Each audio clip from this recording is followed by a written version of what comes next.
armu ja rahu ja halastust. Tegelikult Erki laulis juba mu jutlus ära. Aga vaatame siis natuke lähemalt. Esimeseks kirjakohaks, mille ma ette loen, on 1. Johannese kirjast 2:15. Ärge armastage maailma ega seda, mis on maailmas. Kui keegi armastab maailma, siis ei ole temas isa armastust. Sest kõik, mis on maailmas, lihaimu, silmaimu, elukõrkus, ei ole isast, vaid maailmast. Ja maailm kaob ja tema himu, aga kes teeb Jumala tahtmist, püsib igavesti. Kui mõelda, et mis on siis maailm, ma võin enda kohta öelda. Noorena oli mul igasuguseid huvisid, olin sportlik, sellest ma ükskord rääkisin. Armastasin neid pallimänge, teine kireks kujunes mul näiteks laskmine, olin tõeliselt hea ja oli paras edevus teistele ära teha. Ka võistlustele minnes olin ma teistsugune, olin 100% pühendunud sooritustele ja kõik, mis mind takistas, ma võisin väga õel ja vastik olla. Ühesõnaga konkurendid masendusse viia enne, kui üldse võistlus pihta hakkas. Ja ega ma olin selles mõttes väga auahne ka, et kui topitigi kuskile olümpiaadidele minema, ega ma ei leppinud kehvade kohtadega, siis lihtsalt mul oli kirg olla parim. Aga miks sellest siis rääkida? Sest meil kõigil on tegelikult kalduvus oma kiindumust siduda selle maailma asjadesse. Tihti leiame oma lootuse, identiteedi ja eesmärgi asjades, mida me teeme ja armastame. Kuid kui selgelt mõelda ja kuulda, siis Jumala antud annete ja soovide arendamine pole kunagi probleem. Tegelikult peaksime püüdma hoida ande, mida Jumal meile on andnud.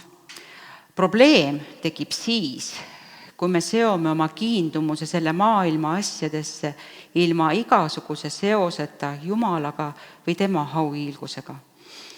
Kui see kirg või see asi viib meid Jumalast eemale, siis me peaksime selle kire ja harrastused ja asjad üle vaatama. Üks pastor on öelnud, et ilmalikkus näeb välja nagu Jumala väidete pidev hülgamine meie endi väärtuste ja soovide kasuks. Kui need sõnad on tõesed, peaksime endalt küsima mõned tõsised küsimused. Millised väärtused on meile kõige olulisemad? Mida me kõige rohkem ihkame? Kas meie vastused on kooskõlas pühakirja väidetega? Kahjuks langevad paljud meist ilmalike mustrite küüsi, seda isegi teadvustamata. Pühakiri on kristallselge. Roomlaste 12:2 ütleb meile: ja ärge muganduge praeguse ajaga, vaid muutuge meele uuendamise teel, et te katsuksite läbi, mis on Jumala tahtmine, mis on hea ja meelepärane ja täiuslik. Nüüd astume veidi kõrvale sellest algsest teemast, kuhu me pärast tagasi tuleme, ja ma otsisin materjali ja Jumala sõna selle kohta, mis on Jumala tahe ja kuidas me seda teame, et see on siis tõesti see Jumala pärit. Et seesama kirjakoht ütleb ka, et vennad, ma kutsun teid üles Jumala suure halastuse pärast tooma oma ihud Jumalale elavaks, pühaks ja meelepäraseks ohvriks. See olgu teie mõistlik Jumala teenistus.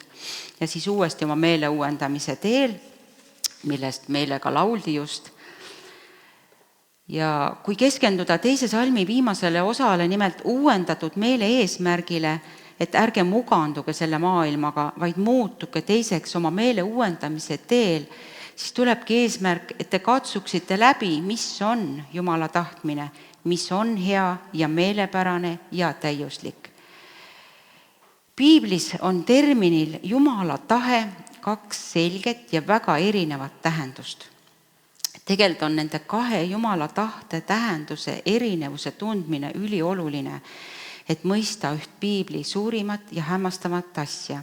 Nimelt seda, et Jumal on kõige ülem, kuid samas mõistab ta hukka paljusid asju. See tähendab, et Jumal ei kiida heaks mõningaid asju, mida ta määrab juhtuma. See tähendab, et ta keelab mõningaid asju, mida ta teeb. Ja ta käsib mõningaid asju, mida ta takistab. Või kõige vastuolulisemalt öeldes, Jumal tahab mõningaid sündmusi ühes mõttes, mida ta ei taha teises mõttes. Kuidas siis sellest aru saada? Esiteks, Jumala määratud tahe ehk tema suveräänne tahe.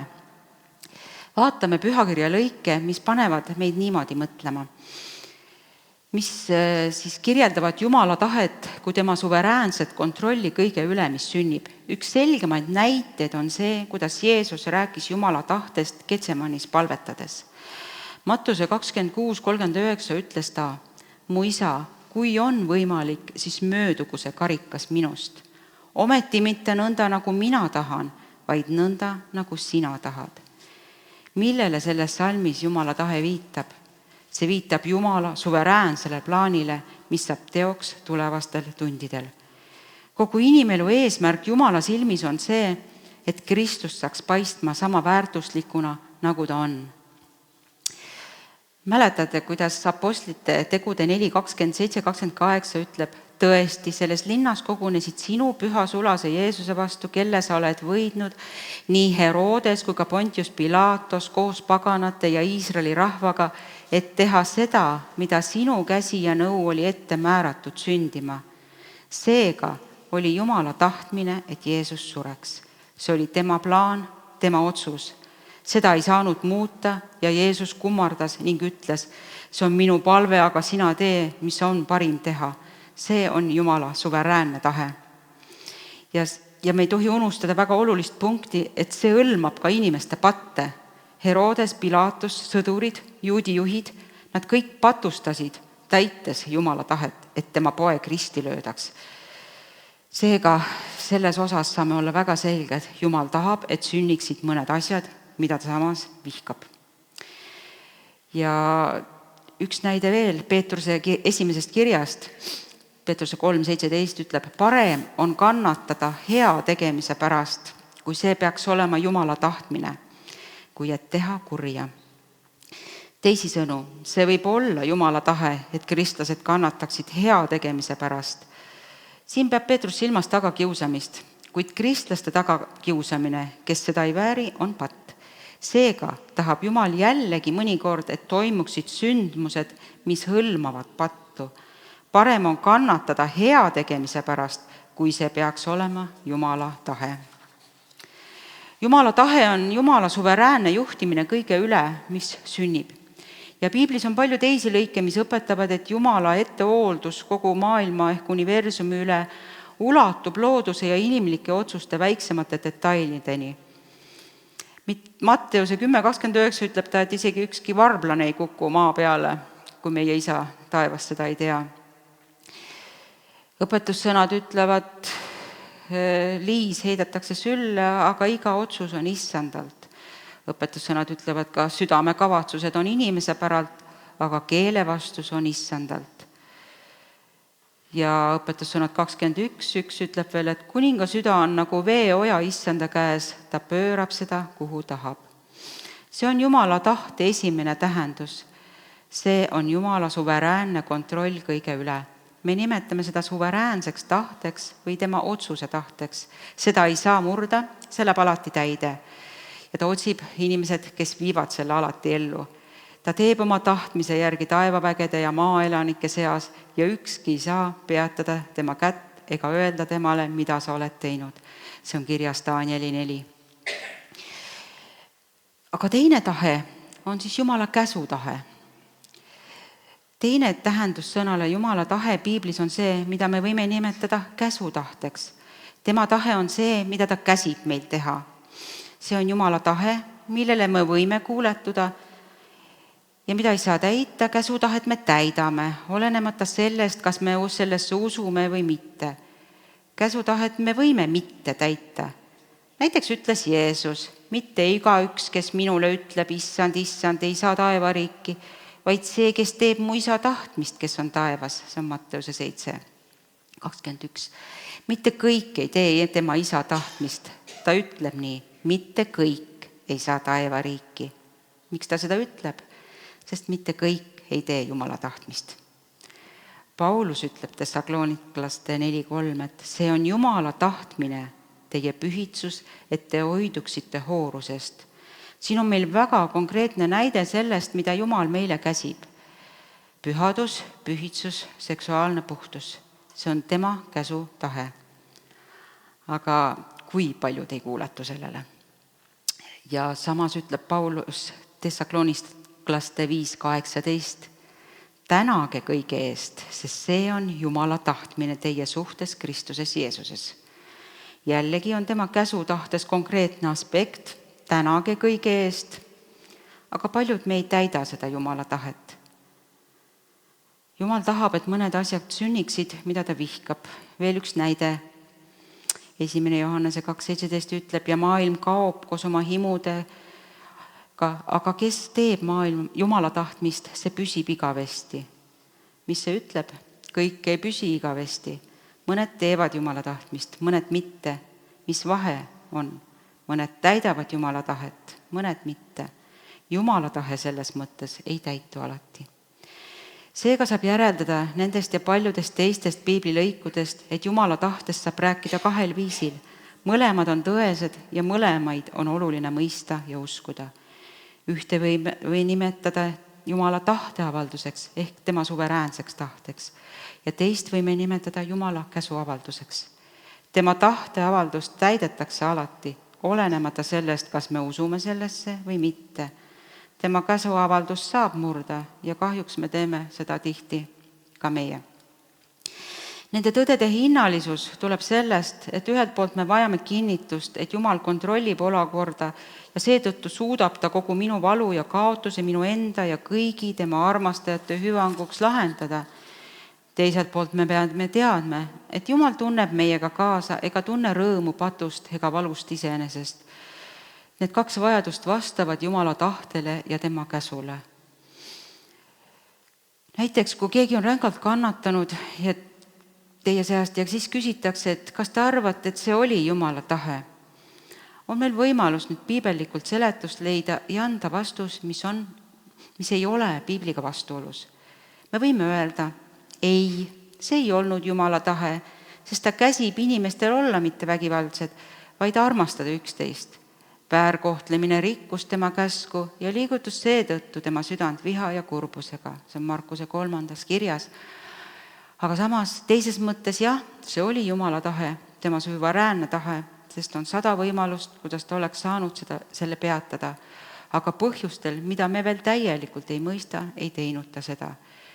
Sest Jumala sõna on ka öelnud, et ta halastab, kellele ta halastab.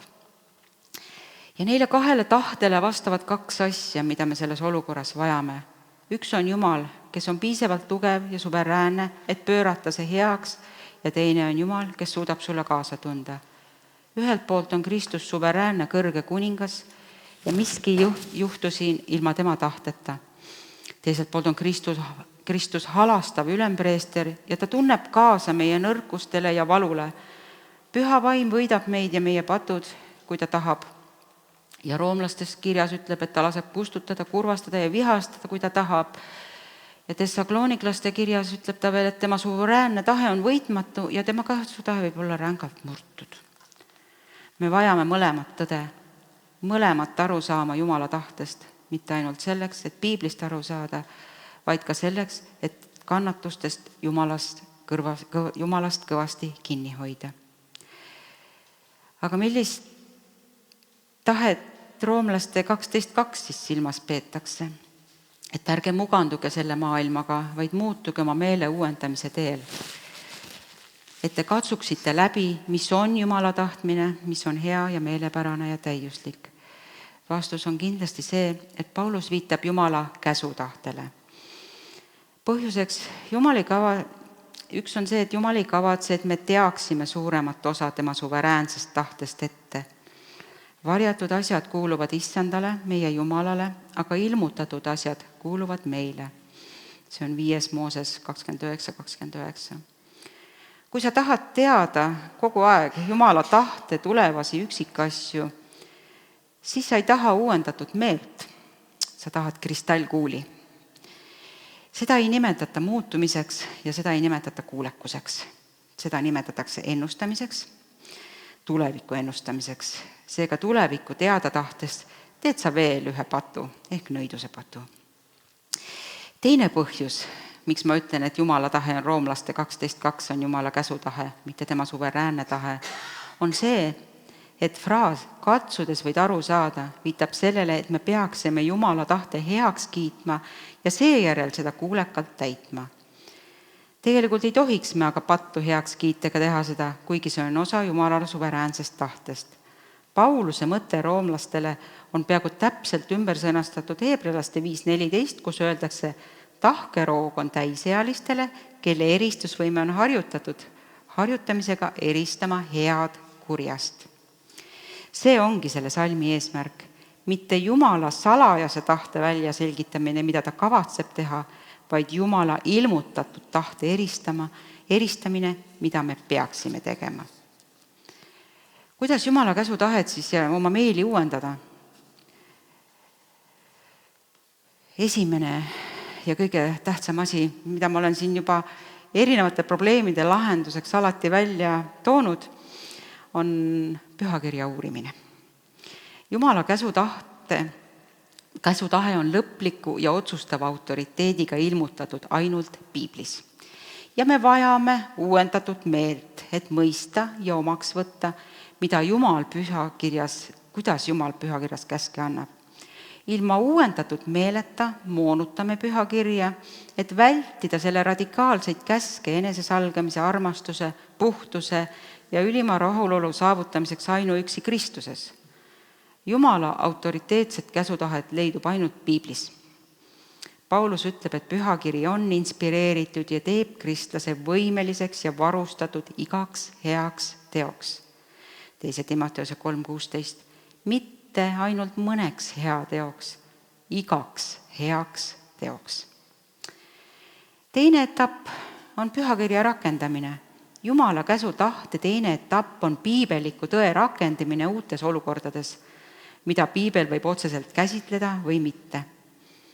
Piibel ei ütle teile, kellega abielluda, millist autot juhtida, kas omada kodu, kuhu oma puhkust veeta, millist mobiilitelefoni paketti osta või millist apelsinimahla juua.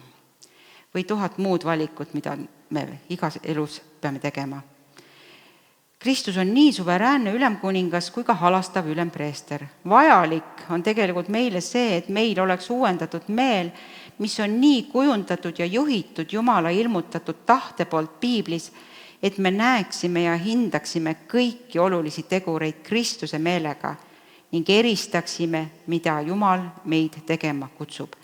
See on väga erinev pidevast püüdlusest kuulda Jumala häält ütlemast, tehke seda ja tehke teist. Inimesed, kes püüavad oma elu juhtida häälte kuulmiste järgi, ei ole kooskõlas Roomlaste 12.2. Uuenenud meele nimel palvetamine ja töötamine, mis eristab Jumala sõna rakendamise oskust ning harjumus paluda Jumalalt uut ilmustust selle kohta, mida teha, on tohutu vahe. Ja ääremärkusena, et ennustamine ei nõua muutust. Jumala eesmärk on uus meel, uus mõtteviis ja uus otsustusviis, mitte ainult uus informatsioon. Jumala eesmärk on, et me muutuksime, pühitseksime ja vabastaksime end tema ilmutatud sõna tõe läbi. See on kirjas Johannese 8.32. 3. etapp, ela pühakirja järgi. Lõpuks Jumala tahte 3. etapp hõlmab valdavat osa elust, kus enne tegutsemist ei toimu teadlikku järelemõtlemist. Võib öelda, et umbes 95% meie käitumistest ei ole ette planeeritud. See tähendab, et enamik meie mõtetest, hoiakutest ja tegudest on spontaansed. Need tulenevad sellest, mis on teie sees. Jeesus ütleb, südame küllusest räägib suu. Hea inimene toob esile head oma heast varakambrist ja halb inimene toob esile kurja oma kurjast varakambrist.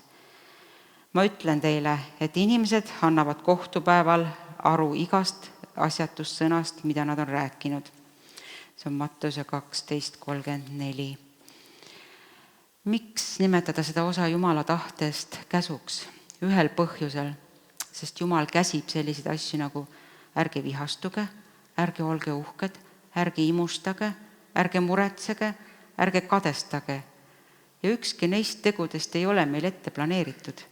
Viha, uhkus, ahnus, ärevus, armukadedus, need kõik kerkivad lihtsalt südamest ilma teadliku mõtlemise või kavatsuseta. Ja me oleme nende pärast süüdi. Need rikuvad Jumala käsku. Kas pole siis selge, et kristlikul elul on üks suur ülesanne muutuda oma meele uuendamise kaudu? Me vajame uusi südameid ja uusi meeli.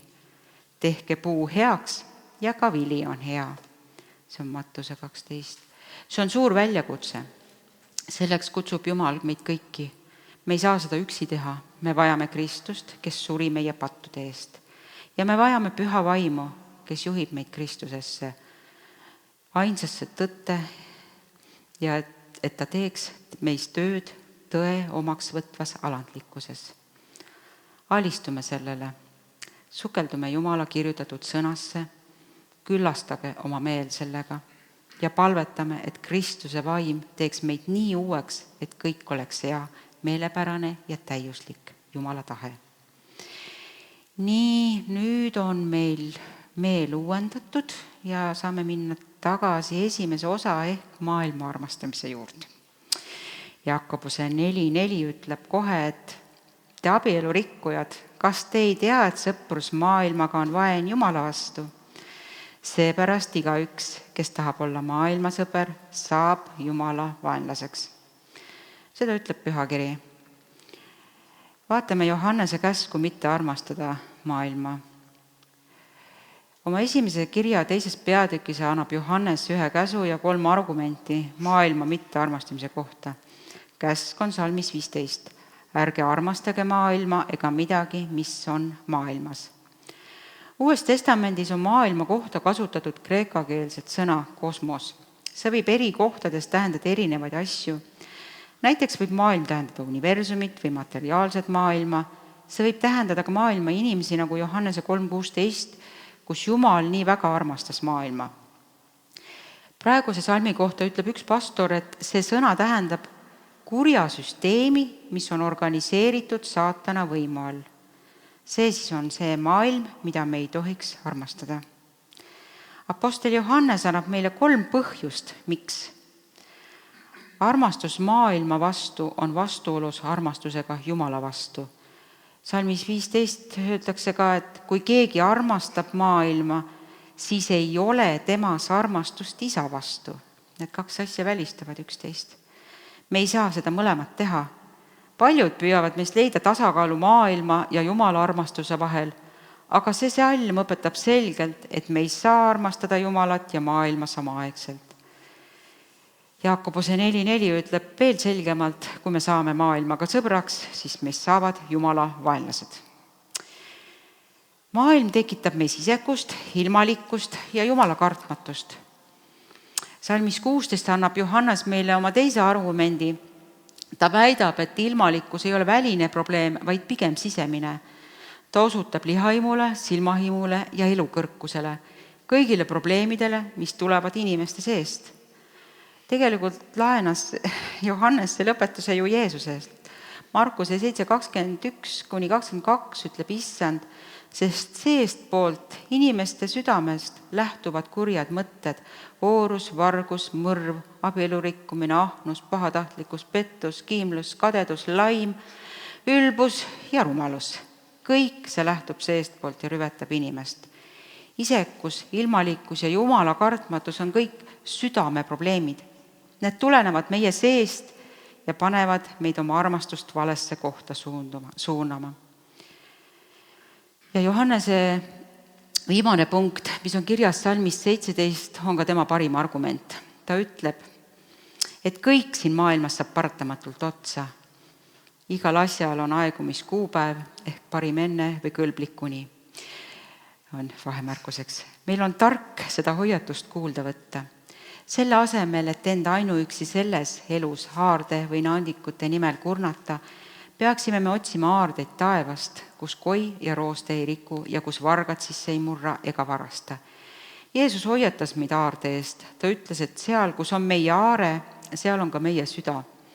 See on kirjas Matteuse 6:19. Ilma Kristuseta kaob kõik, millele me oma kiindumuse paneme. Meie sõbrad, perekond, vara, ka meie elu ise kaob. Kui me ei peaks maailma armastama ja meie suurim probleem on sisemine, mitte väline, kuidas me peaksime siis Johannese käsule kuuletuma? Ja jällegi on evangeelium endiselt vastus. Jeesus suri meie eest, meie pattude eest, et meie saaksime kogeda külluslikku elu. Me ei saa oma patusest südamest põgeneda ilma seda kõigepealt Jeesusele allutamata.